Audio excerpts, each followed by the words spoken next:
Good morning, friends.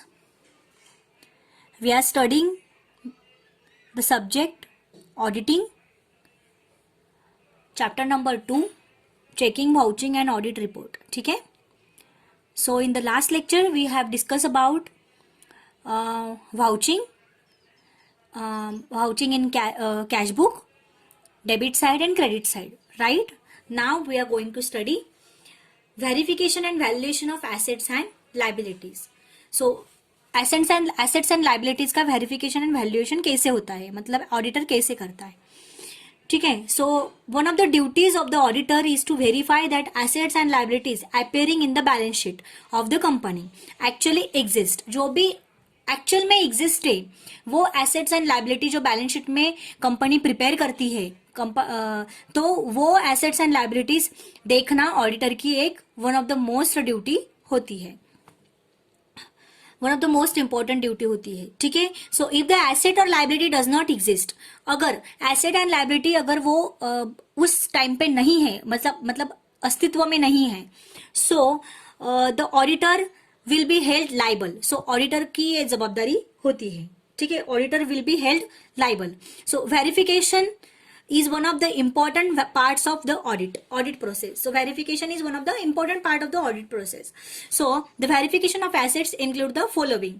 So assets की verification हम लोग देखेंगे अभी किस तरह से assets की verification में क्या क्या include होता है.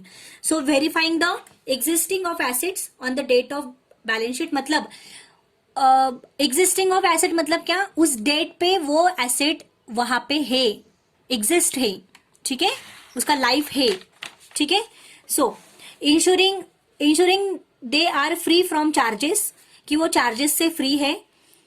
इफ नॉट अगर वो चार्जेस से फ्री नहीं है, then a mention of the charge created must be made in the balance sheet. उसके जो चार्जेस है वो बैलेंस शीट में मेंशन होना जरूरी है. वेरीफाइंग देयर वैल्यूज, उनके वैल्यूज वेरीफाई करना. Assets are acquired for the business, और जो एसेट्स है वो बिजनेस के लिए एक्वायर्ड की हुई है, ये वेरीफाई करना. ठीक है गाइस. तो ये था वेरिफिकेशन एसेट्स एंड लाइबिलिटी का. सो meaning of the valuation, what is mean bye valuation of assets. So balance sheet shows the financial position of business और ऑर्गेनाइजेशन. राइट. ये तो आपको पता ही है. सो एसेट जो है वो एसेट कहाँ पे दिखाए जाते हैं, बैलेंस शीट के एसेट साइड में, उनके फेयर वैल्यू में. जो भी मतलब उनकी जो वैल्यू है वो फेयर वैल्यू में वहां पे दिखाई जाते हैं, मतलब जो भी ओरिजिनल वैल्यू है वो वहीं पे. So the valuation of assets is done in accordance with generally accepted accounting principles. ये आप चीज ध्यान में रखो कि verification of valuation of asset का जो वैल्यूएशन है वो किसके अकॉर्डेंस के बेस पे लेते हैं हम लोग, generally accepted accounting principle, GAAP. ठीक है. ये एक मतलब एक इनके अकॉर्डेंस पे हम लोग ये लेते हैं. एक प्रिंसिपल है गाइज, जैसे हमने अकाउंटिंग स्टैंडर्ड में देखा वही उस तरह का ही ये प्रिंसिपल है. ठीक है. तो ये प्रिंसिपल वैल्यूएशन ऑफ एसेट निकालने के वक्त ये प्रिंसिपल यूज किया जाता है. ठीक है. The method of valuation of assets very depending upon the nature of assets. ठीक है. सो वैल्यूएशन ऑफ एसेट का वैल्यू निकालने के लिए मतलब it's depend upon the nature of asset, कि उसका एसेट कैसा है, कौन से एसेट है, फिक्स एसेट है, करंट एसेट है, फ्लक्चुएटिंग एसेट है. ठीक है. इंटेंजिबल एसेट है, टेंजिबल एसेट है, ये सब चीजें वहां पे डिपेंड करती है. तो ये depending upon the assets. So types of assets and their mode of valuation ऐसा दिया है यहाँ पे. सो टाइप्स ऑफ एसेट में तो आपको पता ही है, फिक्स एसेट, फ्लोटिंग और fix asset, current asset, wasting asset and intangible asset, ये चीजें यहाँ पे दी हुई है. सो फिक्स एसेट में these assets are acquired for the purpose of use in the business with the object of earning revenue. जो एसेट आपको अर्निंग देती है ना, जो एसेट आपको इनकम देती है वो that asset is called fix asset and not mean for resale और conversion into cash in the ordinary course of business. और उसका कुछ मतलब इंटेंशन नहीं रहता है कि उसको हम रीसेल करेंगे और कुछ कैश में उसको कन्वर्ट करेंगे, ऐसा कुछ उसका बिजनेस का इंटेंशन नहीं रहता है. ठीक है. So it is called fix asset. These assets are permanent in nature and are meant for long term use. मैंने आपको बोला ये fix assets are valued at cost price less depreciation. Fix asset को कैसे वैल्यू करते हैं? Cost price less depreciation. Depreciation हर साल उसका डेप्रिसिएट होता है, ठीक है। सो डेप्रिसिएशन हर साल लेस करने के बाद उसका कॉस्ट प्राइस हम लोग निकालते हैं, उसका फेयर वैल्यू हम लोग निकालते हैं। This kind of valuation is called as going concern value. क्या बोलते हैं इसको? गोइंग कंसर्न वैल्यू और कन्वेंशनल वैल्यू और टोकन वैल्यू, ठीक है। तो ये था फिक्स एसेट का कंसेप्ट टाइप। नेक्स्ट फ्लोटिंग और current asset. Current asset means what? हाथ से आई हाथ से गई, ठीक है। जो मूवेबल एसेट है, जो हमें अर्निंग नहीं देती है, it is called current asset, जिसकी प्राइस हमेशा अप एंड डाउन होती रहती है। तो current assets are those asset which are acquired for resale और are consume in the process of production और are meant to be converted into cash in the ordinary course of business। मैंने बोला आपको कि जो इसका उल्टा मतलब जो एसेट मूवेबल है, जो एसेट मूवेबल है, जिसको हम रीसेल के बारे में सोच सकते हैं any time, ordinary course of business, and then जो मतलब इट इज लाइक मतलब मैं बोल सकती हूँ कि इसकी प्राइस कम ज्यादा होती रहती है। Okay, those asset which are required for resale, जिसको हम एक्वायर्ड, हम लोग रीसेल के लिए उसको एक्वायर्ड कर सकते हैं और consume in the process of production, ठीक है, उसको प्रोडक्शन के लिए भी कंज्यूम कर सकते हैं और mean to be converted into cash, और कैश में भी हम इसको कन्वर्ट कर सकते हैं। It is called current asset, ठीक है। Wasting assets means what? Wasting assets are those fix assets. Wasting asset एक ऐसे फिक्स एसेट्स है that deplete gradually in the process of working, जो कि डिप्लीट होती जाती है ग्रेजुअली वर्किंग में, such as mine, quarry and oil well etcetera, ठीक है, ये सब चीजें। This asset is shown in the balance sheet at its original cost. Original cost पे ये दिखाई जाती है। And provision is made for the its depletion according to the estimated exhaustion of the asset, ठीक है। सो इनटेंजिबल एसेट्स, आपको पता है what is mean by intangible asset? The assets which we can not see, ठीक है। So that is called intangible asset which the assets which is not existed, है ना। So intangible assets are those which cannot be seen और touch etcetera, ठीक है, which cannot be seen और touch, हम लोग उसको टच नहीं कर सकते, हम लोग उसको देख नहीं सकते। For example goodwill, copyright, patent, trademark. I already explained you in our advanced accounting lecture. Okay, so these assets are shown at cost price and are written off as per the amortization program। आप लोगों ने advance accounting के lecture में पढ़ा होगा, ठीक है। सो these assets are shown at cost price। ये जो एसेट्स है ये कॉस्ट प्राइस के बेस पे ही हम लोग ये एसेट्स जो है कॉस्ट प्राइस से ही हम लोग दिखाते हैं, उसके कॉस्ट प्राइस ही हम लोग दिखाते हैं, and written of as per the amortization program। For example cost of patents may be written of in 7 years, है ना। the balance sheet will show the cost less the return of amount। okay guys, तो ये थे types of fixed assets and their mode of valuation। तो इस तरह से इनका valuation निकाला जाता है, ठीक है। so these are the types of fixed assets। so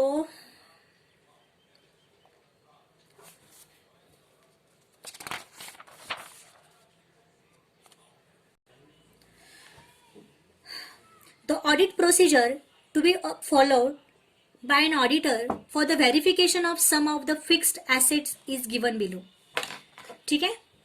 so audit procedure, fix asset की ऑडिट प्रोसीजर कैसे होती है, यहाँ पे उन्होंने फिक्स एसेट्स के कुछ आइटम्स दिए हुए, कुछ एसेट्स दिए हुए, उसका हम थोड़ा सा स्टडी करेंगे कि पूरा का पूरा उन्होंने एक एग्जाम्पल दिया हुआ है, ठीक है। तो इस तरह से कैसे उनका वेरिफिकेशन किया जाता है एंड ऑडिट कैसे किया जाता है ये बताए। सो प्लांट एंड मशीनरी यहाँ पे दिया हुआ है। So we will see the audit of plant and machinery. तो audit procedure and for verification would include the following. Existence, सबसे पहले the auditor should examine the existence of plant by inspecting the plant register that contains information regarding the original cost, rate and amount of depreciation, new purchase and sales made. सबसे पहले तो auditor examine करेगा कि plant का existence कितना है, मतलब plant की लाइफ कितनी है, ओके, कि प्लांट जो अभी जो एग्जिस्टेंस में है, मतलब हमारे साथ एक अस्तित्व में है प्लांट, ठीक है। सो उसका इंस्पेक्शन करेगा, उसका चेक करेगा कि प्लांट रजिस्टर में कि ये प्लांट कब खरीदी गई थी, इसका पीरियड क्या था, डेप्रिसिएशन का रेट क्या था, प्लांट की ओरिजिनल अमाउंट क्या थी, ठीक है। देन डेप्रिसिएशन का रेट कितना है, अमाउंट कितना है डेप्रिसिएशन का, देन हमने और प्लांट ऐड की है क्या, मतलब और हमने न्यू प्लांट परचेस की है क्या, उसमें ऐड की है क्या, एंड उसका सेल्स मेड किया है क्या, और या फिर हमने कुछ प्लांट्स बेची है क्या। सो ये सब चीजें सबसे पहले ऑडिटर एग्जामिन करेगा। In case of new purchases, अगर कुछ नया परचेस किया है plant, documentary evidence such as receipts, correspondences etcetera should be verified, ठीक है। ये सब चीजें वेरीफाई होंगी। All the expenses include on custom duty, freight, erecting charges etcetera should be debited to the machinery account. जो भी एक्सपेंसेस है machinery account से related, custom duty, freight, erecting charges etcetera should be debited to the machinery account. In case of a part of machinery sold, अगर कुछ machinery का कुछ part sold किया, he should verify the authorisation to sales, वो authorise उन्होंने sale की है क्या, ये वो वेरीफाई करेगा। कार्बन कॉपी और कॉपी ऑफ कैश रिसिप्ट, वो भी वो चेक करेगा, ठीक है। Then the auditor if possible may conduct physical verification himself, वो खुद जाके वो उस मशीनरी का, उस एसेट का फिजिकल वेरिफिकेशन करेगा। If it is not possible, अगर पॉसिबल नहीं है, he must examine the internal control system, वो इंटरनल कंट्रोल सिस्टम को एग्जामिन करेगा। He must find out if management conducted physical verification periodically, वो फाइंड आउट करेगा अगर मैनेजमेंट पीरियडिकली फिजिकल वेरिफिकेशन करता है तो, ठीक है, वो उसको भी एग्जामिन करेगा। ये हो गया एग्जिस्टेंस के बारे में ऑडिटर कैसे एग्जामिन करता है। नाउ ओनरशिप के बारे में। For the new purchase the vouching of cash book with cash receipt, authorisation to purchase, that is resolution of the board, right. नई कोई मशीनरी आप परचेस कर रहे हो, प्लांट और नई कोई प्लांट आप और मशीनरी आप परचेस कर रहे हो, तो उसका कैश बुक में एंट्री की है वाउचर में। देन उसके कैश रिसिप्ट के, मतलब कैश रिसिप्ट के साथ good morning friends, we are studying the subject auditing, chapter number 2, checking, vouching and audit report, ठीक है। So in the last lecture we have discuss about vouching in cash book, debit side and credit side, right? Now we are going to study verification and valuation of assets and liabilities. So assets and liabilities का verification and valuation कैसे होता है, मतलब auditor कैसे करता है, ठीक है। So one of the duties of the auditor is to verify that assets and liabilities appearing in the balance sheet of the company actually exist, जो भी एक्चुअल में एग्जिस्ट है वो एसेट्स एंड लाइबिलिटी जो बैलेंस शीट में company prepare करती है, तो वो एसेट्स एंड लाइबिलिटीज देखना ऑडिटर की एक one of the most duty होती है, one of the most important duty होती है, ठीक है। सो इफ द एसेट और लाइबिलिटी डज नॉट एग्जिस्ट, अगर एसेट एंड लाइबिलिटी अगर वो उस टाइम पे नहीं है, मतलब अस्तित्व में नहीं है, so the auditor will be held liable, so auditor की ये जवाबदारी होती है, ठीक है। Auditor will be held liable. So verification is one of the important parts of the audit process. So verification is one of the important part of the audit process. So the verification of assets include the following. So assets की verification हम लोग देखेंगे अभी किस तरह से assets की verification में क्या क्या include होता है. So verifying the existing of assets on the date of balance sheet, मतलब existing of asset मतलब क्या, उस डेट पे वो asset वहां पे है, एग्जिस्ट है, ठीक है, उसका लाइफ है, ठीक है। So insuring they are free from charges, कि वो चार्जेस से फ्री है। इफ नॉट अगर वो चार्जेस से फ्री नहीं है, then a mention of the charge created must be made in the balance sheet, उसके जो चार्जेस है वो बैलेंस शीट में मेंशन होना जरूरी है। वेरीफाइंग देयर वैल्यूज, उनके वैल्यूज वेरीफाई करना। Assets are acquired for the business, और जो एसेट्स है वो बिजनेस के लिए एक्वायर्ड की हुई है, ये वेरीफाई करना, ठीक है गाइस। तो ये था वेरिफिकेशन assets and liability का. So meaning of the valuation, what is mean by valuation of assets? So balance sheet shows the financial position of business or organization, right? ये तो आपको पता ही है. So एसेट जो है वो एसेट कहाँ पे दिखाए जाते हैं? बैलेंस शीट के एसेट साइड में, उनके फेयर वैल्यू में, जो भी मतलब उनकी जो वैल्यू है वो फेयर वैल्यू में वहां पे दिखाई जाते हैं, मतलब जो भी ओरिजिनल वैल्यू है वो वहीं पे. So the valuation of assets is done in accordance with generally accepted accounting principles. ये आप चीज ध्यान में रखो कि verification of asset, sorry valuation of asset, asset का जो वैल्यूएशन है वो किसके अकॉर्डेंस के बेस पे लेते हैं हम लोग? Generally accepted accounting principle, GAAP.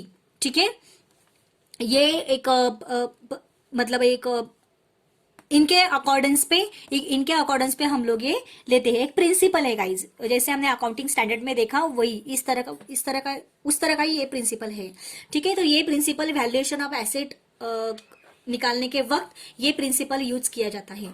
ठीक है, the method of valuation of assets vary depending upon the nature of assets. ठीक है, सो वैल्यूएशन ऑफ एसेट का वैल्यू निकालने के लिए मतलब it's depend upon the nature of asset, कि उसका एसेट कैसा है, कौन से एसेट है, फिक्स एसेट है, करंट एसेट है, फ्लक्चुएटिंग एसेट है, ठीक है, इंटेंजिबल एसेट है, टेंजिबल एसेट है, ये सब चीजें वहां पे डिपेंड करती है.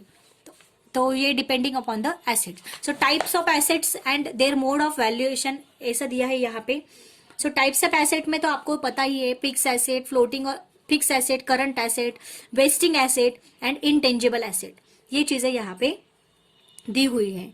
सो फिक्स एसेट में these assets are acquired for the purpose of use in the business with the object of earning revenue. जो एसेट आपको अर्निंग देती है ना, जो एसेट आपको इनकम देती है वो asset, that asset is called fix asset and not mean for resale और conversion into cash in the ordinary course of business. और उसका कुछ मतलब इंटेंशन नहीं रहता है कि उसको हम रीसेल करेंगे और कुछ कैश में उसको कन्वर्ट करेंगे, ऐसा कुछ उसका बिजनेस का इंटेंशन नहीं रहता है. ठीक है, so it is called fix asset. These assets are permanent in nature and are meant for long term use. मैंने आपको बोला ये fix asset are valued at cost price less depreciation. Fix asset को कैसे वैल्यू करते हैं? Cost price less depreciation. Depreciation हर साल उसका डेप्रिसिएट होता है. ठीक है, सो डेप्रिसिएशन हर साल लेस करने के बाद उसका कॉस्ट प्राइस हम लोग निकालते हैं, उसका फेयर वैल्यू हम लोग निकालते हैं. This kind of valuation is called as going concern value. क्या बोलते हैं इसको? गोइंग कंसर्न वैल्यू और कन्वेंशनल वैल्यू और टोकन वैल्यू. ठीक है, तो ये था फिक्स एसेट का कंसेप्ट टाइप. नेक्स्ट, फ्लोटिंग और current asset. Current asset means what? हाथ से आई हाथ से गई. ठीक है, जो मूवेबल एसेट है, जो हमें अर्निंग नहीं देती है, it is called current asset, जिसकी प्राइस हमेशा अप एंड डाउन होती रहती है. तो current assets are those asset which are acquired for resale और are consume in the process of production और are meant to be converted into cash in the ordinary course of business. मैंने बोला आपको कि जो इसका उल्टा मतलब जो एसेट मूवेबल है, जो एसेट मूवेबल है, जिसको हम रीसेल के बारे में सोच सकते हैं any time, ordinary course of business. And then जो मतलब इट इज लाइक मतलब मैं बोल सकती हूँ कि इसकी प्राइस कम ज्यादा होती रहती है. Okay, those asset which are required for resale, जिसको हम एक्वायर्ड, हम लोग रीसेल के लिए उसको एक्वायर्ड कर सकते हैं और consume in the process of production. ठीक है, उसको प्रोडक्शन के लिए भी कंज्यूम कर सकते हैं और mean to be converted into cash, और कैश में भी हम उसको कन्वर्ट कर सकते हैं. It is called current asset. ठीक है, wasting assets means what? Wasting assets are those fix assets. Wasting asset एक ऐसे फिक्स एसेट्स है that deplete gradually in the process of working, जो कि डिप्लीट होती जाती है ग्रेजुअली वर्किंग में, such as mine, quarry and oil well etcetera. ठीक है, ये सब चीजें. This asset is shown in the balance sheet at its original cost पे ये दिखाई जाती है. And provision is made for the its depletion according to the estimated exhaustion of the asset. ठीक है, सो इंटेंजिबल एसेट्स आपको पता है what is mean by intangible asset? The assets which we can not see. ठीक है, So that is called intangible asset, which they the assets which is not existed, है ना. So intangible assets are those which cannot be seen or touch etc. ठीक है, which cannot be seen और touch, हम लोग उसको touch नहीं कर सकते, हम लोग उसको देख नहीं सकते. For example goodwill, copyright, patent, trademark. I already explained you in our advanced accounting lecture. Okay, so these assets are shown at cost price and are written off as per the amortization program. आप लोगों ने advance accounting के lecture में ये पढ़ा होगा. ठीक है, सो these assets are shown at cost price. ये जो assets है ये कॉस्ट प्राइस के बेस पे ही हम लोग ये एसेट्स जो है कॉस्ट प्राइस से ही हम लोग दिखाते हैं, उसके कॉस्ट प्राइस ही हम लोग दिखाते हैं. And written of as per the amortization programme. For example cost of patents may be written of in 7 years, है ना. The balance sheet will show the cost less the return of amount. Okay guys, तो ये थे types of fixed assets and their mode of valuation. तो इस तरह से इनका valuation निकाला जाता है. ठीक है, so these are the types of fixed assets. So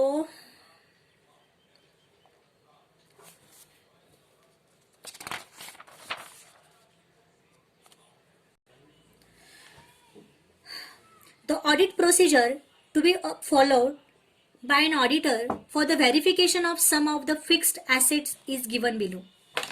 ठीक है, सो ऑडिट प्रोसीजर, फिक्स एसेट की ऑडिट प्रोसीजर कैसे होती है. यहाँ पे उन्होंने फिक्स एसेट्स के कुछ आइटम्स दिए हुए, कुछ एसेट्स दिए हुए, उसका हम थोड़ा सा स्टडी करेंगे कि पूरा का पूरा उन्होंने एक एग्जाम्पल दिया हुआ है. ठीक है, तो इस तरह से कैसे उनका वेरिफिकेशन किया जाता है एंड ऑडिट कैसे किया जाता है ये बताए. सो प्लांट एंड मशीनरी यहाँ पे दिया हुआ है. So we will see the audit of plant and machinery. तो audit procedure and for verification would include the following. Existence, सबसे पहले the auditor should examine the existence of plant by inspecting the plant register that contains information regarding the original cost, rate and amount of depreciation, new purchase and sales made. सबसे पहले तो auditor examine करेगा कि plant का existence कितना है, मतलब plant की लाइफ कितनी है. ओके, कि प्लांट जो अभी जो एग्जिस्टेंस में है, मतलब हमारे साथ एक अस्तित्व में है प्लांट. ठीक है, सो उसका इंस्पेक्शन करेगा, उसका चेक करेगा कि प्लांट रजिस्टर में कि ये प्लांट कब खरीदी गई थी, इसका पीरियड क्या था, डेप्रिसिएशन का रेट क्या था, प्लांट की ओरिजिनल अमाउंट क्या थी. ठीक है, देन डेप्रिसिएशन का रेट कितना है, अमाउंट कितना है डेप्रिसिएशन का. देन हमने और प्लांट ऐड की है क्या, मतलब और हमने न्यू प्लांट परचेस की है क्या, उसमें ऐड की है क्या, एंड उसका सेल्स मेड किया है क्या, और या फिर हमने कुछ प्लांट्स बेची है क्या. सो ये सब चीजें सबसे पहले ऑडिटर एग्जामिन करेगा. In case of new purchases, अगर कुछ नया परचेस किया है plant, documentary evidence such as receipts, correspondences etcetera should be verified. ठीक है, ये सब चीजें वेरीफाई होंगी. All the expenses include on custom duty, freight, erecting charges etcetera should be debited to the machinery account. जो भी एक्सपेंसेस है machinery account से related, custom duty, freight, erecting charges etcetera should be debited to the machinery account. In case of a part of machinery sold, अगर कुछ machinery का कुछ part sold किया, he should verify the authorisation to sales. वो authorise उन्होंने sale की है क्या, ये वो वेरीफाई करेगा. कार्बन कॉपी और कॉपी ऑफ कैश रिसिप्ट, वो भी वो चेक करेगा. ठीक है, then the auditor if possible may conduct physical verification himself. वो खुद जाके वो उस मशीनरी का, उस एसेट का फिजिकल वेरिफिकेशन करेगा. If it is not possible, अगर पॉसिबल नहीं है, he must examine the internal control system. वो इंटरनल कंट्रोल सिस्टम को एग्जामिन करेगा. He must find out if management conducted physical verification periodically. वो फाइंड आउट करेगा अगर मैनेजमेंट पीरियडिकली फिजिकल वेरिफिकेशन करता है तो. ठीक है, वो उसको भी एग्जामिन करेगा. ये हो गया एग्जिस्टेंस के बारे में ऑडिटर कैसे एग्जामिन करता है. नाउ ओनरशिप के बारे में. For the new purchase, the vouching of cash book with cash receipt, authorization to purchase, that is resolution of the board, right? नई कोई मशीनरी आप परचेस कर रहे हो, प्लांट और नई कोई प्लांट आप और मशीनरी आप परचेस कर रहे हो, तो उसका कैश बुक में एंट्री की है वाउचर में, देन उसके कैश रिसिप्ट के मतलब कैश रिसिप्ट के साथ okay. So confirmation letter as to the validity and existence of patents should be obtained from the client legal advisor. ये सब चीजें यहाँ पे मतलब पेटेंट की लिस्ट कौन से प्रोडक्ट पे हमें पेटेंट मिला है, रिस्पॉन्सिबल ऑफिसर की साइन है क्या, ये सब चेक करना है. सर्टिफिकेट कौन से हमें मिले हैं पेटेंट के, ये चेक करना है ऑडिटर को. रिन्यूअल फीस पेटेंट पे हमने दी है क्या, उसके चार्जेस हमने प्रॉफिट एंड लॉस में अच्छे से हमने क्रेडिट किए हुए क्या पेटेंट अकाउंट को, ये सब चीजें यहाँ पे देखना है. Confirmation letter as to the validity and existence of patent should be obtained from the client legal advisor. ये चीज चेक करनी है. Auditor should ensure that patents are being shown at cost less amortization charges. ये चीज बहुत जरूरी है कि पेटेंट की जो अमाउंट है जो आप बैलेंस शीट में दिखा रहे हो वो कॉस्ट लेस अमोर्टाइजेशन चार्जेस है क्या, ये यहाँ पे देखना जरूरी है. Cost of patent should include the purchase price and registration cost if bought. अगर आपने पेटेंट परचेस किया है तो उसकी कॉस्ट प्राइस कितनी है और उसमें उसकी कॉस्ट प्राइस में purchase price and registration cost इसमें इंक्लूड होना चाहिए. On the other hand if patent has been developed by the client in house, अगर पेटेंट क्लाइंट ने डेवलप किया है उसके हाउस में, all development expenses, legal charges including registration fees and other direct cost incurred in creating it should be capitalized. ठीक है. सो ये चीजें ऑडिटर ने देखना जरूरी है. The auditor should ensure that the cost is return of. Auditor ने ensure करना चाहिए कि जो कॉस्ट है वो रिटर्न ऑफ किए हैं over legal term of its validity, यानी वैलिडिटी ओवर हो जाने के बाद, और over the useful commercial life which ever is shorter. ठीक है, आपकी कंपनी की लाइफ और पेटेंट की लाइफ जो भी विच एवर इज लेस वो होने के बाद, मतलब वो पेटेंट की लाइफ खत्म हो जाने के बाद या फिर आपकी कमर्शियल लाइफ खत्म हो जाने के बाद आपको वो पेटेंट के अमाउंट को आपने रिटर्न ऑफ किया है क्या, पेटेंट के कॉस्ट को आपने रिटर्न ऑफ किया है क्या, ये ऑडिटर ने देखना जरूरी है. ठीक है गाइज. तो next term is preliminary expenses. So preliminary expenses are all expenses relating to the formation of an enterprises such as registration fees. मतलब आप जब बिजनेस को जब आप नए तरीके से नई शुरुआत कर रहे हो, मतलब बिजनेस का फॉर्मेशन कर रहे हो, क्रिएट कर रहे हो, बिजनेस कंपनी क्रिएट कर रहे हो, बिजनेस को आप शुरू कर रहे हो, तब जो भी आपको खर्चा लगेगा it is called preliminary expenses. So it is include registration fees, cost of printing documents like memorandum of association, articles of association. आपने ये सब कंपनी लॉ में पढ़ा है, आपको एसवाई में था वो. And other expenses related to formation of company. ठीक है. Auditor should examine the statutory report. Auditor ने स्टैट्यूटरी रिपोर्ट एग्जामिन करना चाहिए. And relevant supporting documents such as agreement, bills etcetera to ascertain the amount of preliminary expenses. इसको सबको हम मतलब ascertain मतलब प्रिलिमिनरी एक्सपेंसेस के अमाउंट निकालने के लिए. The expenses should not include expenses. ये जो एक्सपेंसेस है ये एक्सपेंसेस में इंक्लूड नहीं होते हैं on issue of shares and debentures. अगर आपने issue of shares and debentures पे अगर आपने खर्चा किया है तो वो एक्सपेंसेस में इंक्लूड नहीं होंगे. The auditor should ensure that preliminary expenses are shown in the balance sheet at net value, that is cost less amount amortized. Auditor should find out the decision with regard to writing off of the preliminary expenses. ठीक है. Normally organization amortize the expenses in 5 to 6 years and some companies also written off in 10 years. कुछ companies 5 to 6 years में उसको amortize कर देती है वो expenses को, and some companies 10 years में उसको अमोर्टाइज राइट ऑफ कर देती है. ठीक है. तो ये था प्रिलिमिनरी एक्सपेंसेस का. सिर्फ रीड करने से हो जाएगा गाइस. सिर्फ इतनी चीज ध्यान में रखो कि जब हम कंपनी का बिजनेस का जब नई मतलब हम लोग नया बिजनेस शुरू करते हैं, बिजनेस का फॉर्मेशन करते हैं, तब जो खर्चा लगता है रजिस्ट्रेशन फीस एंड ऑल, उस खर्चे को प्रिलिमिनरी एक्सपेंसेस बोलते हैं. जो कि ये एक्सपेंसेस प्रॉफिट एंड लॉस के डेबिट में एक्सपेंडिचर साइड में नहीं आता है, ये बैलेंस शीट के एसेट साइड में बताते हैं. ठीक है. बैलेंस शीट के एसेट साइड में ये प्रिलिमिनरी एक्सपेंसेस शो करते हैं जो कि 5 to 6 years में वो रिटर्न ऑफ कर देना पड़ता है, या फिर कोई कंपनी में 10 years तक वो रहता है. 10 years के बाद वो रिटर्न ऑफ हो जाता है. ठीक है. सो ये था audit of assets. Next lecture में हम लोग थोड़ा सा ऑडिट ऑफ लाइबिलिटीज देखेंगे. ठीक है. Thank you so much guys. Bye bye.